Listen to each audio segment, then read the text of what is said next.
Hello everyone, Permaspike here, back with some more BTD 6, new update, new set of patch notes, one of my favorite things to kind of go over and look at whenever there is a new update, as I am always curious to see what Ninja Kiwi has in store when it comes to kind of balance changes.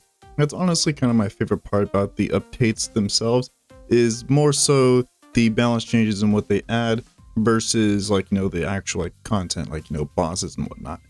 And so of course, new boss phase. I'm sure you guys have already seen that, so let's skip over that. Contested territory also did see some improvements with a competitive mode and a casual mode.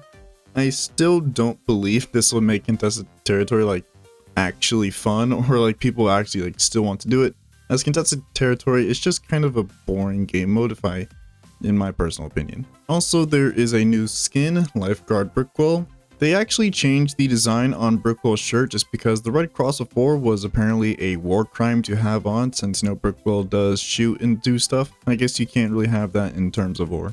Anyways, moving on from general tower changes, now we're looking at balance changes. Spike-a-pult. Anyways, moving on from all the fluff, and now we're moving on to the kind of meat and potatoes, the balance changes. First off is Dart Monkey. Spike-a-pult allows re-hitting of target after bounces. And of course, the Paragon price was reduced. This is a pretty interesting change. I'm not really sure if this is really going to make Juggernaut or anything higher than that really too kind of useful. Ultra Juggernaut I still think is still just a bit too niche. I'm not really sure what it's for outside of races and whatnot. But I mean, I guess this is a nice change all around. But I guess their justification for it is, well, Juggernaut just isn't as fun, but mean. Alright, next up we have the Boomerang Monkey. Long range gives a increased range bonus from 15% to 33%. Glaive Lord radius increased from 15 to 33. I'm pretty sure this includes the this is just talking about the glaives that orbit around Glaive Lord. Permacharged ability cooldown has been increased from 40 to 45 seconds. Paragon Orbit no longer deals +2 damage to fortified. I didn't even know this was a thing. And Boomerang Paragon cost has been increased. Overall, I guess this is an okay change.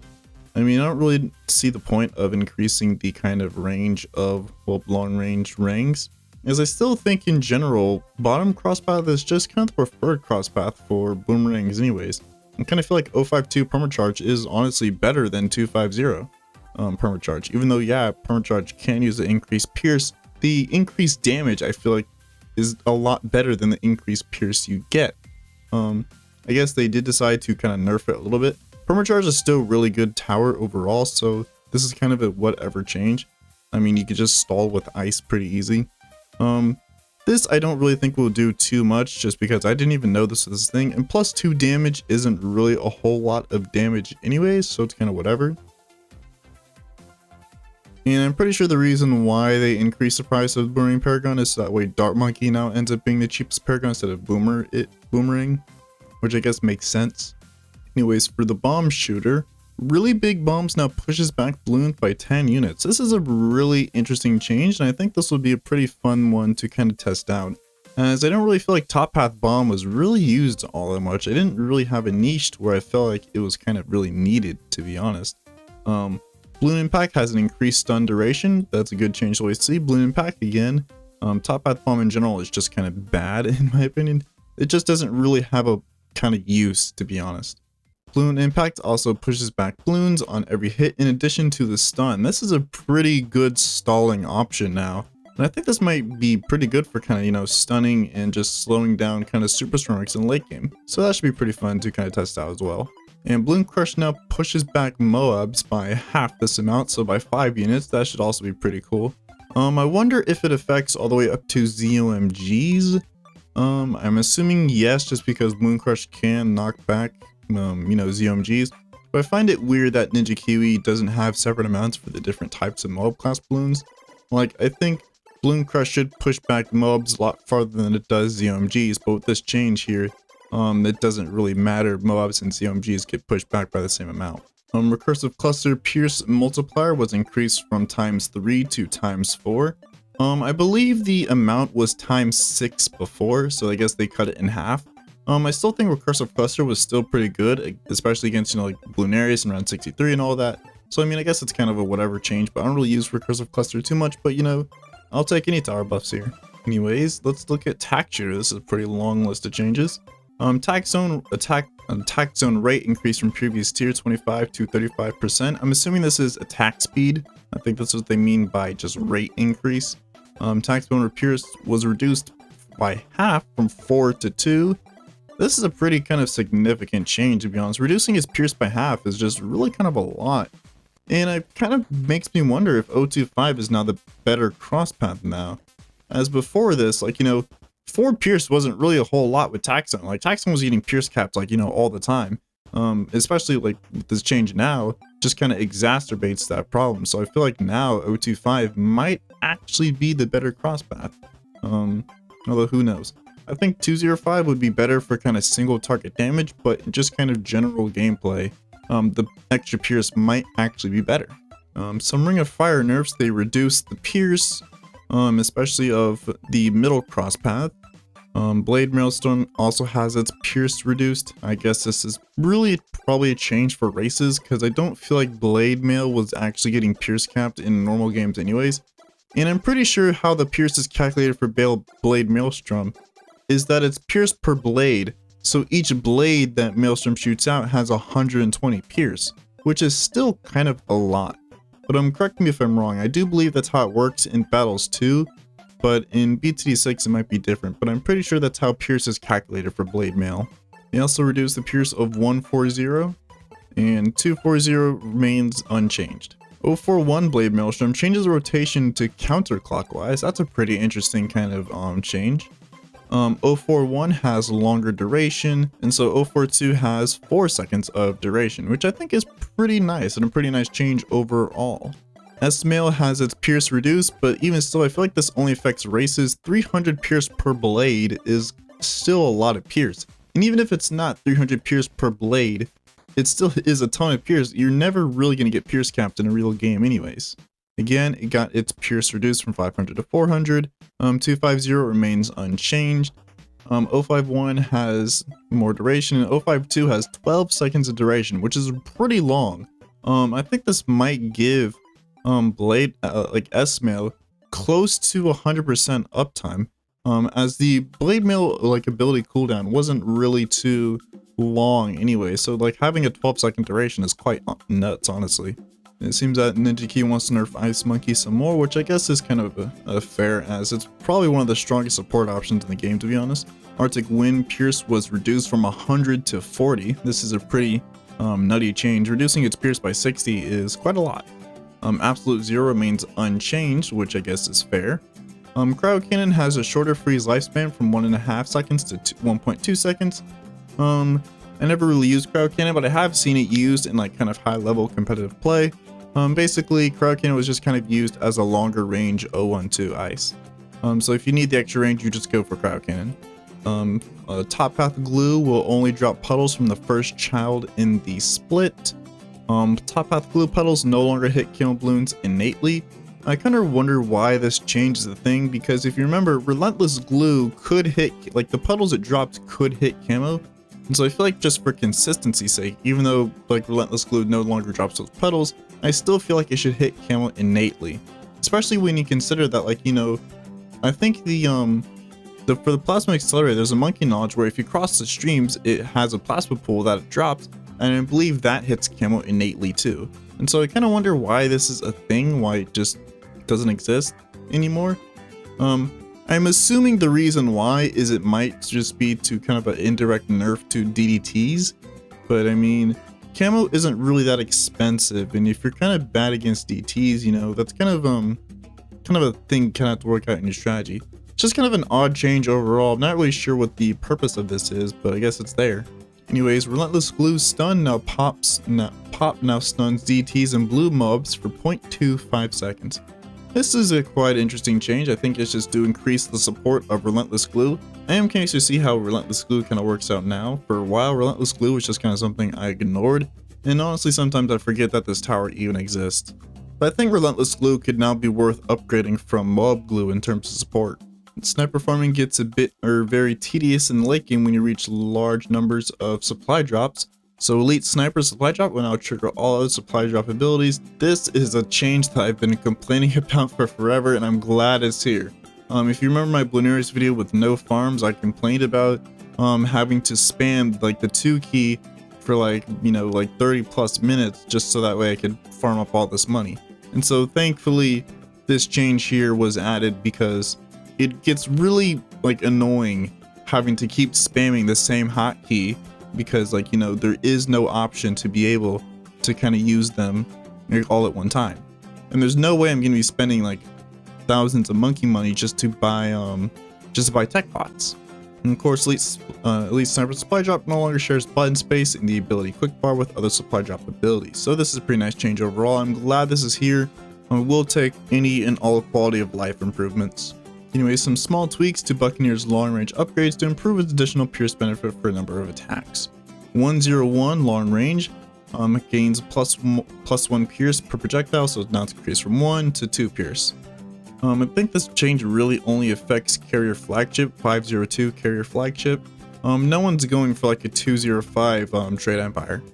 The cannonball pierce of 031 was increased from 28 to 35. And the frag was pierce was increased from 1 to 2. So I think this is a good change overall, no complaints here.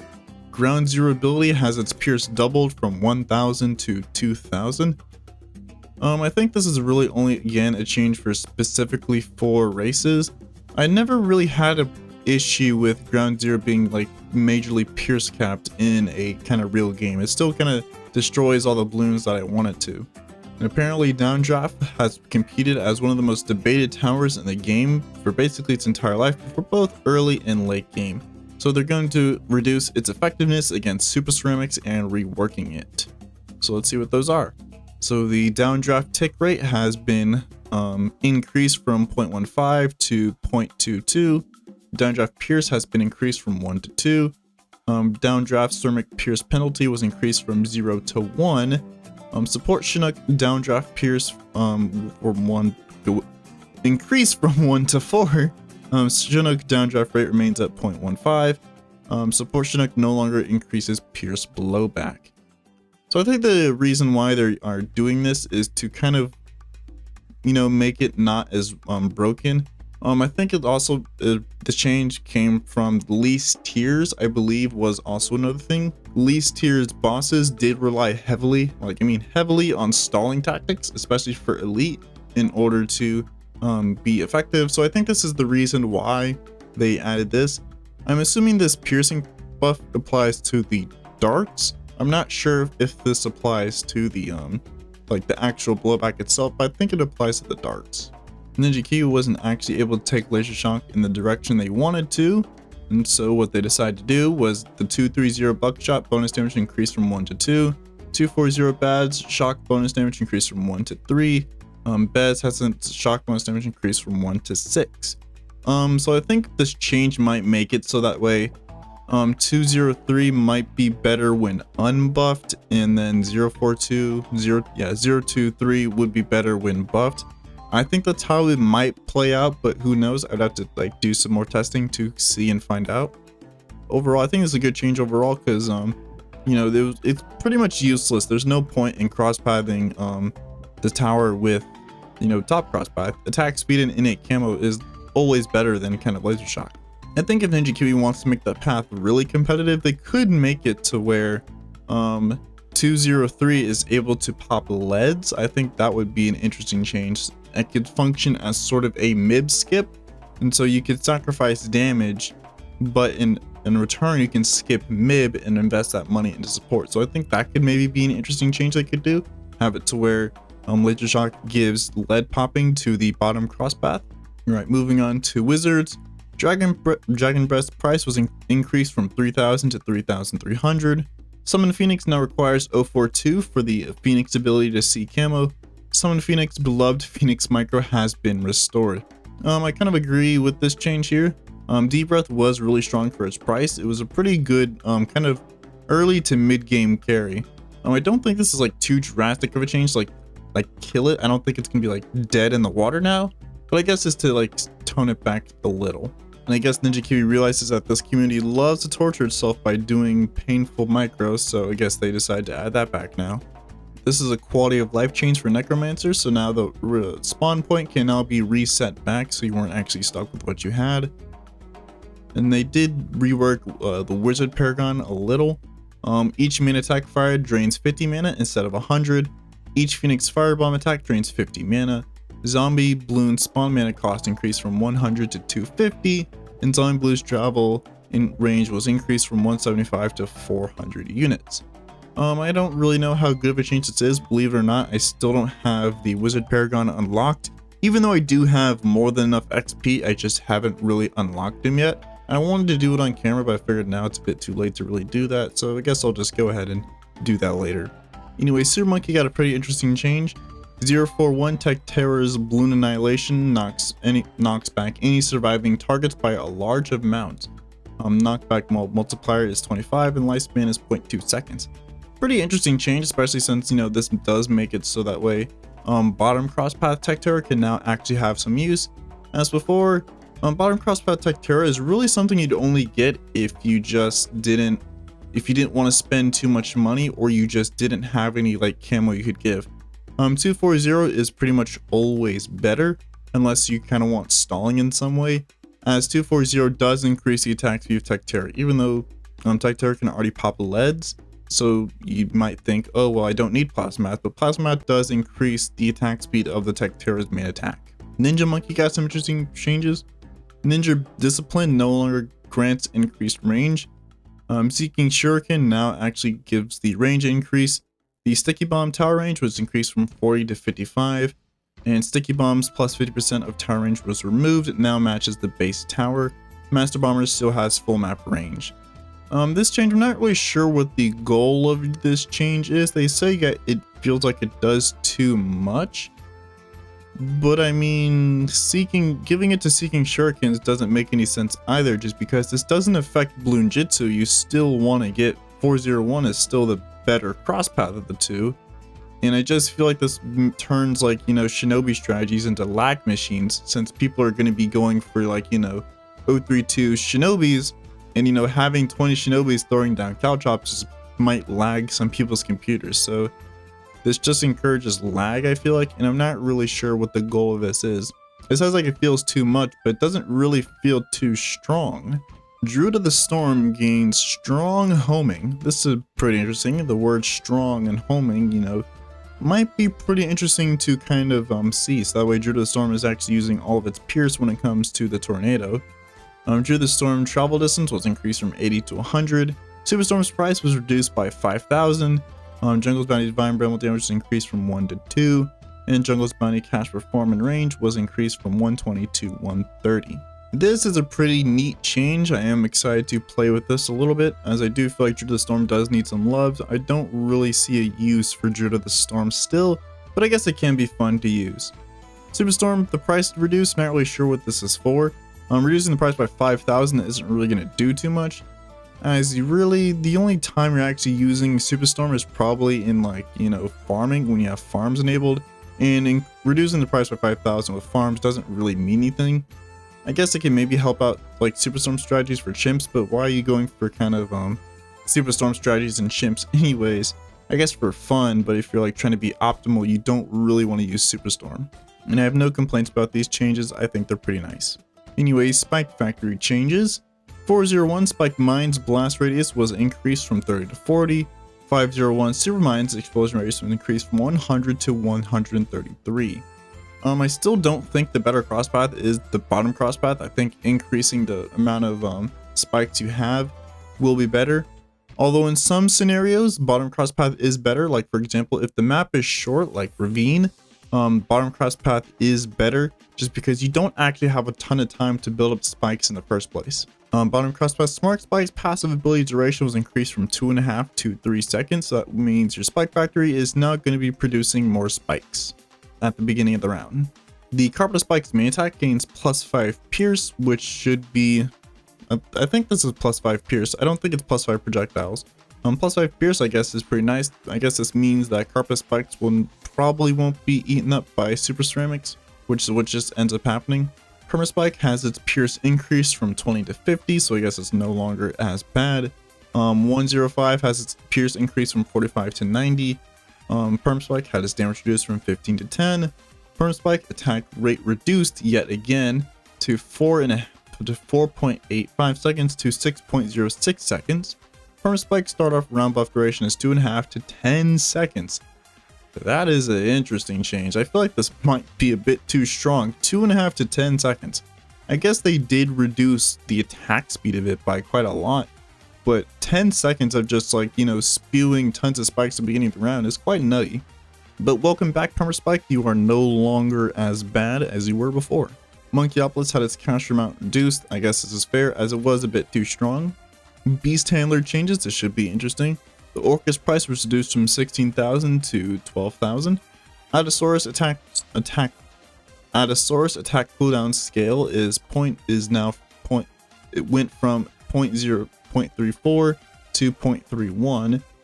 Velociraptor attack cooldown scale went from 0.39 to 0.31. Allosaurus guys pierce reduced from 10 to 8. Allosaurus pierce range reduced from 15 to 12. Allosaurus damage decreased from 12 to 9. Velociraptor damage range went from 24 to 18. Polkai pierce reduced from 300 to 200. Polkai pierce reduced from 400 to 250. I agree with all these changes. Beast Handler was a bit too strong, especially middle path. I don't think top path is still I don't think top path is still useful at all. But I guess, you know, it is a step in the right direction anyways, just to balance out the whole tower overall. I still don't think it's too fun to really use, so I mean, I won't really be checking out these changes, but I mean, I guess overall, I do agree with this. For Oban Greenfoot, I guess Ninja Kiwi doesn't want to change Oban in any way, shape, or form. Seeing as, well, you know, I still think that Oban is the worst hero in the game, but I mean, I guess Ninja Kiwi disagrees. For Benjamin, level 18 Siphon Funny affects DTs. For Adora, Long Arm of Light has its cooldown increased from 35 seconds to 40. And for level 13, her main attack Pierce was reduced from 13 to 11. Etienne, level 10 UCAV ability now naturally sees camo. It didn't really matter before, just like what Ninja Kiwi said, so this is kind of a nothing change. Anyways, Vortex changes. This should be pretty interesting. Paragons no longer resist a percentage of stun duration. That should be pretty nice to see. Stun duration has been reworked at all tiers for generally reduced durations. So for tier 2 it was increased actually from 16 to 19. From tier 3 it was increased from 20 to 21. For tier 4 it was decreased from 25 to 24. For tier 5 it has decreased from 30 to 27 seconds. So for elite seems to have been decreased all around the board, going from like 20 to 18, 25 to 21, 30 to 24, 36 to 27, and 40 to 30 seconds. I don't really feel like Vortex was actually too difficult, but I mean, I will take Vortex Nurse any day. Lich now triggers the Drain buff attack immediately on spawn. I guess this is to prevent people from having, I don't know what this does, but I mean, I guess it's here. Anyways, they did say they want to look forward to some stuff, so console, that should be pretty interesting. I don't think I'll actually buy it on console just because, well, I already have a computer to play it on, so I don't feel the need to play it on Xbox, but I mean, I guess that'd be pretty cool.